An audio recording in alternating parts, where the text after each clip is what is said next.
Assalamu alaikum, урматтуу туугандар, бир кызыктуу окуя айтып кетейин.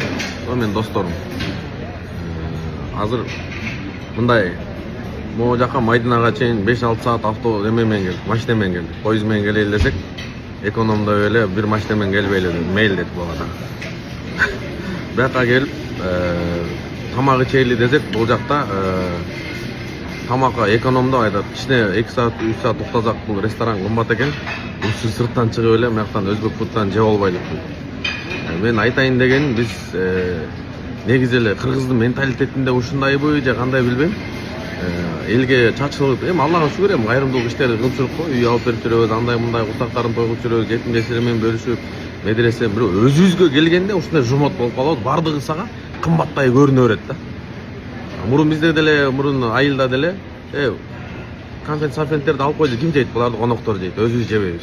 Төшөккө ким отурат, коноктор отурат, өзүбүз отурбайбыз.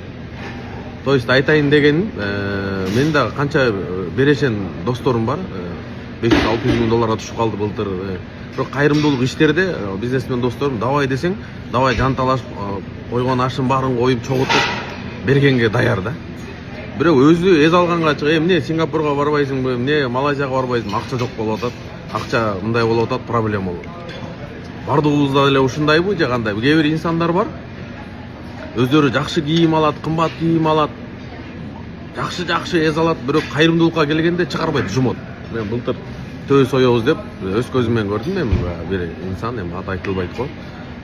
Аябай мактанып келди. Но сумкам мынча миң доллар, биягым мынча миң, носким мынча калгам.